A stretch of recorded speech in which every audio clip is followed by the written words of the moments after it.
在佛教经典《金刚经》中，有一段关于佛祖与须菩提的对话，这段对话揭示了佛法中最核心的智慧。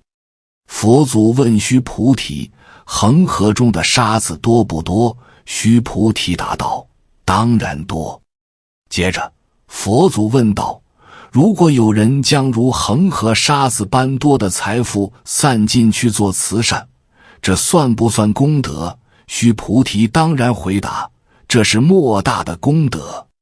但佛祖指出，有一种功德比这更为伟大，那就是通过开悟后，把《金刚经》中的4句核心智慧传递给世人，让更多人获得觉悟。那4句话究竟是什么？它们就是佛法中最深奥的教义，能帮助我们超越世俗的执着与痛苦，走向觉醒。佛祖所讲的这些教义，虽然字句简单，却蕴含着深刻的哲理与智慧，值得每一个修行人细细思量与践行。在修行的过程中，这4句话不仅是佛教徒的指引，也是我们所有人在面对人生困境时的一种智慧启示。它们引导我们如何看待自我，如何与他人相处，如何处理人际关系中的矛盾与冲突，如何面对生命中的种种困境与挑战。大家好，这里是智慧人生，记得点赞订阅并打开小铃铛，这样您就不会错过我们的新视频，与我们一起同修福慧。金刚经的这4句话，是每个修行人必须了解并融入日常生活中的智慧。它们不仅关乎个人的修行，也关乎我们与他人与世界的关系。在现实生活中，我们常常会遇到不同的挑战，或是情感上的困扰，或是工作、家庭中的压力，甚至是身体健康的挑战。而佛法所传达的智慧，正是帮助我们超越这些困境，跳出局限，发现更广阔的生命意义。当我们真正理解并实践《金刚经》中的教义时，我们不仅能够看到人生中的种种表象，更能看到它们背后的本质。那时，我们不再为外界的干扰所困扰，而是能够在纷乱的世界中保持内心的平静与清明。佛祖的教诲不仅仅是针对修行人的，也是每一个在日常生活中寻求智慧与觉醒的人的一剂良药。在实际的生活中，我们每个人都可能是迷失的行者，徘徊在无常的世界中，无法找到真正的方向。而《金刚经》的智慧，正是我们重新找回方向的明灯，它指引着我们走向光明的道路。第一句，若菩萨有我相，人相众生相寿者相，讲的是菩萨若执着于我相、人相、众生相以及寿者相，便会陷入种种痛苦与困惑。这4种相分别是对自我、他人、生命的形态以及对永恒不变的追求所产生的执着。佛祖告诉我们，只有跳出这些表象，破除执着，才能真正实现觉悟，消除烦恼，脱离轮回的痛苦。在日常生活中，我们往往会不自觉地依赖这些相来判断和评估自己与他人的关系。当我们过于执着于自己的自我认知时，我们便无法看到他人真实的样貌，容易对他人产生偏见与误解。而这种偏见不仅会影响我们的决策，也会让我们的内心充满焦虑与痛苦。同样的，当我们过度关注他人对自己的评价时，我们也会失去自我，变得不再真实。佛祖所说的这4种相，实际上是在提醒我们，只有放下对这些外在现象的执着，才能真正看到事物的本质。我们往往把自己、他人以及生命的种种特征当作固定不变的实体，而忽视了它们的无常与变化。而正是这种执着，使我们陷入了痛苦的轮回。佛教教义中提到的无我，并非让我们抛弃自我，而是要认识到自我并非固定的、永恒不变的存在。每一个人的身份、角色、位置、经历都是在不断变化和流动的。放下对这些相的执着，意味着我们能够接纳变化，并不被它们所束缚。只有这样，我们才能在面对人生的起伏与变迁时，保持内心的平稳与宁静。放下我相，并不意味着放弃自我，而是去掉了虚妄的执着，回归到自我最真实的状态。我们每个人都有独特的生命旅程，佛法告诉我们要学会放下执念，学会放下对过往的执着和对未来的焦虑，活在当下，看到自己内心的真实。而这一切的关键，就是打破那固有的相与表象，超越一切的限制，去追寻内心的自由与解脱。第2句凡以色拜我，以因生求我，是人行邪道，则是告诉我们，单纯依赖外在的拜祭、祷告等行为来寻求佛菩萨的保佑，却没有内心的觉悟，永远无法见到如来。佛法的核心不是依赖外界的神力，而是要回归自心，向内求觉悟。修行不仅仅是表面上的行为，而是深层次的内在转化。内心的觉悟才是最根本的力量。在很多宗教和信仰体系中，许多人习惯性地依赖外界的仪式和符号来获得庇佑，仿佛通过外在的祈祷和祭拜就能获得神灵的加持。然而，这种做法往往停留在表面，缺乏真正的内心转化。佛教强调的是内心的觉醒和自我觉察，它要求我们每个人从内心出发，通过深入的思考、修行和实践，找到属于自己的觉悟之路。对于许多人来说，修行就像是寻找外界的帮助和依赖。他们可能认为通过参加佛教活动、拜佛、念经就能解决所有的问题。然而，这种外在的求法并非佛教真正的修行精神。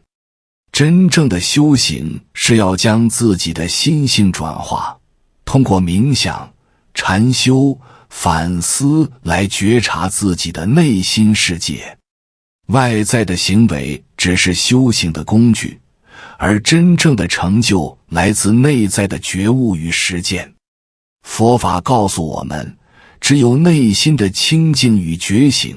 才能真正接近佛的智慧，才能真正见到如来。这一点对于现代人尤其重要。我们生活在一个信息爆炸、物质丰富的时代，容易沉迷于外界的喧嚣与浮华，却忽视了内心的宁静与真实。而佛教正是提醒我们要回归内心，去寻找那个最真实的自我。第3句凡所有相皆为虚妄，揭示了世间一切表象的虚幻与不实。无论是人、事、物，所有的现象都只是暂时的、虚幻的，而我们对这些现象的执着，使我们陷入痛苦。佛祖告诉我们，外界的表象是无常的、空的，只有通过内心的清净，才能超越这些表象，看见事物的真相。当我们不再执着于外在的形态，而是看穿它的虚妄，心中便能获得真正的宁静与智慧。在我们的日常生活中，很多时候我们会对眼前的一切现象产生强烈的执着，无论是人际关系中的矛盾，还是事业上的得失，甚至是个人的身份与地位，我们常常会让这些外在的事物成为我们内心的枷锁。然而，这一切都不过是表象，是无常的现象。佛教告诉我们，世界上的一切都是空的，都是暂时的。只有当我们不再执着于这些无常的现象，才能看到它们背后的真实与本质。世间的表象充满了变幻无常，无论我们怎样去抓住它们，它们最终都会变得模糊与消失。所有的名利、权力、地位，最终都会成为过眼云烟。唯有内心的觉醒，才能使我们看到一切现象背后的空性与无常。当我们认识到这一点时，我们便不再对外界的评价和成就执着，而是能够超越这些短暂的虚幻，活出更为真实的自己。这种内心的解脱和超越，才是真正的智慧与自由。第四句，一切有为法如梦幻泡影，则是对无常的进一步强调。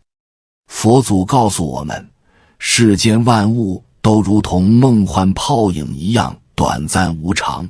事物的存在并非永恒，而是由因缘而生。修行的核心就是要看破这一切无常，跳出对有的执着，认识到一切都是空的，只有内心的觉知与实践才是最真实的。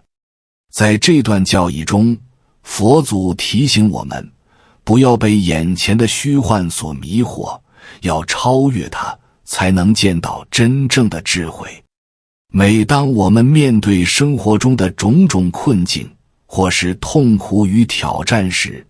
我们常常会陷入无助与焦虑，认为这些困境永远无法解脱。而佛祖在此告诉我们，所有的苦痛与困境都如同梦幻泡影，不会长久存在。它们只是因缘和合之下的产物，是短暂的，不值得我们为此过度执着。梦幻泡影这一比喻，深刻地表达了人生无常、变化莫测的特性。无论是身心的健康，还是我们在世界中的成就，所有的一切都只是一时的现象。在这样的关照下，我们会变得更加从容不迫，不会因为一时的得失而过度悲伤或欢喜，而是能够看到生命中的每一个瞬间都充满了智慧与意义。当我们认识到一切都是无常时，我们就不再执着于它们，不再恐惧它们的失去，而是能够以一种更为平和的心态，面对所有的变动与变化，找到生命的真正意义。通过这些教义的讲解，佛祖在《金刚经》中揭示了人类面对世界和生命的基本态度。它不是让我们远离世俗，而是让我们能够在世俗中看见真实的本质。每一个世间现象都是一个契机，都可以成为我们修行的道场。无论是生活中的困境，还是面对的挑战，它们都是我们修行的最佳入口，是我们觉悟的机会。在生活的日常中，我们往往习惯于将人生划分为各种好与坏的对立面，认为顺境是好，逆境是坏，成功是好，失败是坏。而佛法却告诉我们，世间一切都是因缘所生，并非固定不变的。我们应当以更为平等和清净的心态去面对一切现象，看到它们背后的真相。通过这种方式，我们不仅能够化解烦恼，也能够真正见到生命的智慧与自由。在这篇经典中，佛祖还向我们揭示了更深层的生命真相。首先，《金刚经》指出，过去心不可得，现在心不可得，未来心不可得。时间是相对的，人生的每一刻都是瞬间的流逝，我们无法停留在过去，也无法预测未来。我们只能活在当下，学会放下对过去的执着，对未来的焦虑，真正活在每一个当下。佛教所提倡的活在当下并非简单的口号，它背后蕴含着深刻的智慧。许多人在生活中总是执着于过去的失败与遗憾，或是对未来的忧虑与焦虑，而忽视了当下的宝贵时光。《金刚经》教导我们要放下这些执念，真正去体验每一个当下，让自己的心灵回归平静与清净。《金刚经》中的教义深刻而广泛，核心智慧不仅指引我们如何修行，也为我们提供了一种面对生活、处理困境的智慧方式。佛祖通过对相与法的剖析，提醒我们摒弃对自我、他人和世界的执着，超越表象，洞察无常的真相。生活中的种种苦难与困境，正是我们修行的契机，而真正的智慧来源于内心的觉悟与清净，而非外在的仪式与符号。佛教的教义并非让我们逃避世俗，而是引导我们在世俗中觉悟，超越烦恼，看到事物的无常与空性，最终找到内心的宁静与自由。我们不应执着于过去的失落，或是对未来的焦虑，而是要活在当下，珍惜每一个瞬间，活出真实的自我。通过《金刚经》的修行，我们可以在纷繁的世界中保持内心的平和，发现生命的真正意义。感谢你看到最后，回复一句三阳开泰，祝愿你阳气永驻，与光明相伴。如果今天的分享对你有所帮助，请按个赞给我响应。还没有订阅频道的，请点击屏幕右侧的订阅按钮与我建立连接，随喜转发，功德无量。